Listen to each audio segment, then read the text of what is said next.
ಶಾಸ್ತ್ರಿಗಳ ಈ ದಿನ ಇನ್ನುಳಿದ ರಾಶಿಗಳ ಫಲಾಫಲ ಯಾವ ರೀತಿಯಾಗಿದೆ? ತುಲಾ ರಾಶಿಯವರಿಗೆ ನೋಡಿ, ಈ ದಿವಸ ದಾಂಪತ್ಯದಲ್ಲಿ ಒಂದು ಸಾಮರಸ್ಯ, ಅನುರಾಗ ಅರಳತಕ್ಕಂತಹ ಸಾಧ್ಯತೆ ಸೂಚಿಸ್ತಾ ಇದೆ. ವೃತ್ತಿಯಲ್ಲಿ ಎಷ್ಟು ಕೆಲಸ ಕಾರ್ಯಗಳಲ್ಲಿ ಲಾಭಸ್ಥಾನದಲ್ಲಿದ್ದಾನೆ. ಕರ್ಮಾಧಿಪತಿ ಲಾಭದಲ್ಲಿದ್ದಾಗ ನೀವು ಮಾಡುವ ಸಣ್ಣ ಪುಟ್ಟ ಕೆಲಸಕ್ಕೆ ಒಂದು ವಿಶೇಷ ಮಾನ್ಯತೆ, ಒಂದು ಗುರುತಿಸ್ತಕ್ಕಂಥದ್ದು ಅಥವಾ ಲಾಭನೇ ಬರ್ತಕ್ಕಂತಹ ಸಾಧ್ಯತೆ ಇದನ್ನು ಸೂಚಿಸ್ತಾ ಇದೆ. ಚೆನ್ನಾಗಿದೆ. ತುಲಾರಾಶಿಯವರಿಗೆ ಹೆಚ್ಚಿನ ಅನುಕೂಲ ಇರತಕ್ಕಂಥದ್ದು. ಒಂದು ಸಣ್ಣ ತೊಡಕೇನಪ್ಪ ಅಂದರೆ ಅಲ್ಲಿ ಕ್ಲೇಶ ಸ್ಥಾನದಲ್ಲಿ ಅಷ್ಟಮದಲ್ಲಿ ಮಾಂದಿ ಉದಿಯಾಗಿದ್ದರೆ ವಸ್ತು ನಷ್ಟತೆ ಹೇಳುತ್ತೆ. ಜೊತೆಗೆ ಸೋಲು, ಪ್ರಮುಖವಾದ ವಾಗ್ವಾದ, ಘರ್ಷಣೆ ಇಂಥವುಗಳಲ್ಲಿ ಸೋಲಾಗಿ ಅವಮಾನ ಅದು ಸಹಿಸೋಕ್ಕಾಗದೆ ನೀವು ಹೈರಾಣ ಮನಸ್ಸಿಗೆ ನೋವು ಮಾಡ್ಕೊಳ್ತೀರ. ದುಃಖ ಅಂತಕ್ಕಂಥದ್ದು ಸೂಚಿಸ್ತಾ ಇದೆ. ಹೀಗಾಗಿ ದುರ್ಗಾ ಪ್ರಾರ್ಥನೆ ಮಾಡ್ತಕ್ಕಂಥದ್ದು ತುಂಬ ಒಳ್ಳೆಯದು. ಈ ದಿವಸ ದುರ್ಗಾ ಸಪ್ತಶತಿ ಪಾರಾಯಣ ಅಥವಾ ದುರ್ಗಾ ಕವಚ ಸ್ಮರಣೆ, ಜೊತೆಗೆ ವಸ್ತು ನಷ್ಟ ಇದೆಯಲ್ಲ, ಈ ಕಾರಣದಿಂದ ಕಾರ್ತವೀರ್ಯಾರ್ಜುನ ಸ್ಮರಣೆ ಕೂಡ ಮಾಡಿದ್ರೆ ತುಂಬ ಒಳ್ಳೆಯದು. ವೃಶ್ಚಿಕ ರಾಶಿಯವರಿಗೆ ನೋಡಿ, ಈ ದಿವಸ ವೃತ್ತಿಯಲ್ಲಿ ಅನುಕೂಲ ಇದೆ. ಅಲ್ಲಿ ಕರ್ಮಸ್ಥಾನದಲ್ಲಿ ಚಂದ್ರ ಬಲಿಷ್ಠನಾಗಿರೋದ್ರಿಂದ ಕಾರ್ಯಸಿದ್ಧಿ ಆ ಥರದ ಅನುಕೂಲ ಚೆನ್ನಾಗಿದೆ. ಜೊತೆಗೆ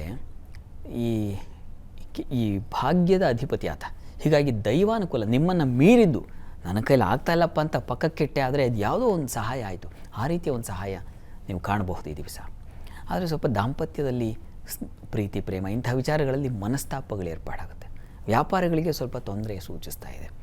ಅಲ್ಲಿ ಏನೋ ಮೋಸಗಳಾಗ್ತಕ್ಕಂಥದ್ದು, ಇನ್ಯಾರದೋ ಕೈವಾಡ, ಗೊತ್ತಿಲ್ಲದೆ ಇರತಕ್ಕಂಥವರ ಆ ಕೈವಾಡದಿಂದ ನಿಮ್ಮ ಮನಸ್ಸಿಗೆ ಬೇಸರ, ಕಾರ್ಯಗಳಲ್ಲಿ ತೊಡಕು, ವಿಘ್ನ ಇವುಗಳನ್ನು ಸೂಚಿಸ್ತಾ ಇದೆ. ದೂರ ಪ್ರಯಾಣ ಇದ್ದರೆ ಅಲ್ಲಿ ತೊಂದರೆಯನ್ನು ಸೂಚಿಸ್ತಾ ಇದೆ. ಈ ರೀತಿಯ ತೊಡಕು ವೃಶ್ಚಿಕ ರಾಶಿಯವರಿಗಿರ್ತಕ್ಕಂಥದ್ದು. ಇದರ ನಿವಾರಣೆಗೆ ಕೆಲಸ ಕಾರ್ಯಗಳು ಸುಲಭವಾಗುತ್ತೆ.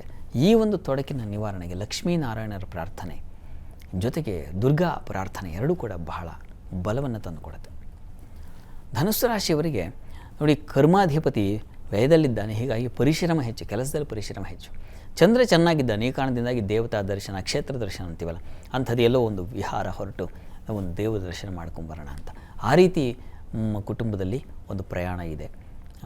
ಒಳ್ಳೆಯ ಸಾಧು ಸಂತರ ಸಜ್ಜನರ ಭೇಟಿ ಆಗ್ತಕ್ಕಂತಹ ಸಾಧ್ಯತೆ ಸೂಚಿಸ್ತಾ ಇದೆ. ಸ್ವಲ್ಪ ದೇಹಕ್ಕೆ ಪೆಟ್ಟು ಬೀಳೋದು, ತರಚೋದು, ಗಾಯಗಳಾಗೋ ಸಾಧ್ಯತೆ ಇದೆ. ಪರಿಶ್ರಮ, ಕೆಲಸದ ಪರಿಶ್ರಮ, ದೇಹದ ಪೆಟ್ಟು ಇವುಗಳು ನಿಮಗೆ ಸ್ವಲ್ಪ ತೊಂದರೆ ಕೊಡುತ್ತೆ. ದುರ್ಗಾ ಕವಚವನ್ನು ಕೇಳಿಸ್ಕೊಳ್ಳಿ, ನರಸಿಂಹ ಕವಚ ಕೇಳಿಸ್ಕೊಂಡ್ರೆ ತುಂಬ ಒಳ್ಳೆಯದು. ಈ ದಿವಸ ಪರಿಶ್ರಮದಿಂದ ಹೈರಾಣ ಆಗ್ತೀರ, ಆದರೆ ದೈವಾನುಕೂಲ ಇರೋದರಿಂದ ಬಚಾವಾಗ್ತೀರ. ಮಕರ ರಾಶಿಯವರಿಗೆ ದಿವಸ ಬೌದ್ಧಿಕವಾಗಿ ನಷ್ಟ ಇದೆ. ಆಲೋಚನೆಗಳಲ್ಲಿ ಒಂದು ಪಟುತ್ವ ಅಂತೀವಲ್ಲ, ಅದು ಸಿಗದೆ ಹೋಗಿಬಿಡುತ್ತೆ. ಏನು ಯೋಚನೆ ಮಾಡೋಣ ಅದೇ ತಪ್ಪಾಗ್ಬಿಡುತ್ತೆ. ಅಂಥದ್ದೊಂದು ಲಕ್ಷಣ ಸೂಚಿಸ್ತಾ ಇದೆ. ಮಕ್ಕಳಿಂದಾಗಿ ಸ್ವಲ್ಪ ತೊಂದರೆ, ಉದರ ಬಾಧೆ ಸೂಚಿಸ್ತಾ ಇದೆ. ಇವುಗಳ ಬಗ್ಗೆ ಸ್ವಲ್ಪ ಗಮನ ಇರಬೇಕು. ಮತ್ತು ಸಪ್ತಮಾಧಿಪತಿ ಅಷ್ಟಮ ಸೇರಿದ್ದಾನೆ. ಹೀಗಾಗಿ ಸಂಗಾತಿಯ ಆರೋಗ್ಯದಲ್ಲಿ ವ್ಯತ್ಯಾಸ, ಸ್ತ್ರೀಯರಿಗೆ ಸ್ವಲ್ಪ ಮಟ್ಟಿಗೆ ನಷ್ಟ ಉಂಟಾಗ್ತಕ್ಕಂಥದ್ದು ಇದನ್ನೆಲ್ಲ ಸೂಚಿಸ್ತಾ ಇದೆ.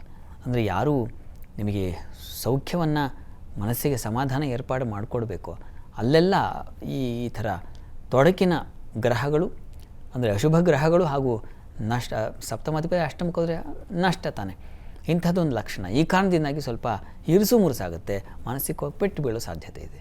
ಲಲಿತಾ ಸಹಸ್ರನಾಮ ಇದಕ್ಕೆ ಒಳ್ಳೆಯ ಒಂದು ಪರಿಹಾರ. ಹೀಗಾಗಿ ಲಲಿತಾರಾಧನೆ ಮಾಡಿ. ಕೆಲಸ ಕಾರ್ಯಗಳಿಗೆ ತೊಂದರೆ ಇಲ್ಲ. ಕರ್ಮಾಧಿಪತಿ ಲಾಭದಲ್ಲಿರೋದ್ರಿಂದ ವೃತ್ತಿಯಲ್ಲಿ ತೊಡಕಿಲ್ಲ, ಅನುಕೂಲ ಇದೆ.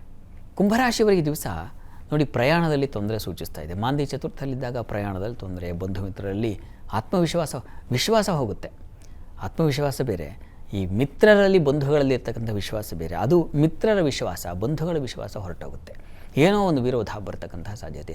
ಈ ಅಂಗಡಿಗಳಲ್ಲಿ, ಮಾರುಕಟ್ಟೆ ಅಂಗಡಿಗಳಲ್ಲಿ ವ್ಯತ್ಯಾಸ ಆಗ್ತಕ್ಕಂಥದ್ದು, ಹಾಲು ಹೈನು ವ್ಯಾಪಾರಿಗಳಿಗೆ ತೊಡಕು, ತೊಂದರೆಗಳು ಉಂಟಾಗ್ತಕ್ಕಂತಹ ಸಾಧ್ಯತೆ ಇದೆ.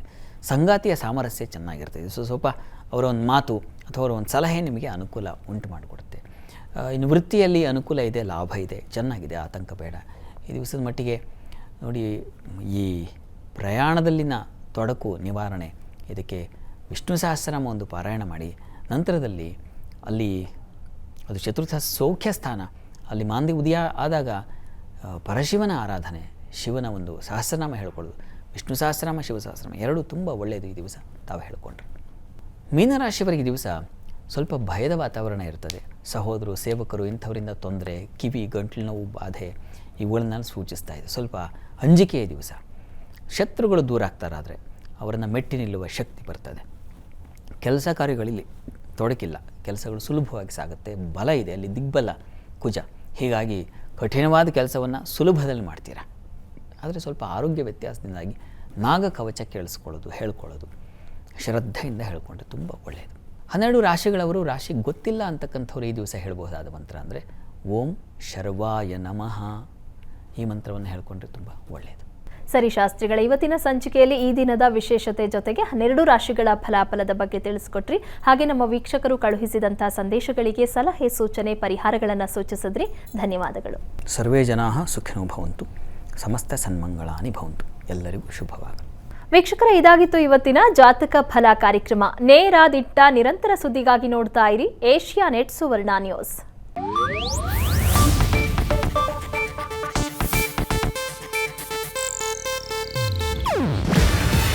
ಇದು ಏಷ್ಯಾನೆಟ್ ನ್ಯೂಸ್ ನೆಟ್ವರ್ಕ್ ಪ್ರಸ್ತುತಿ.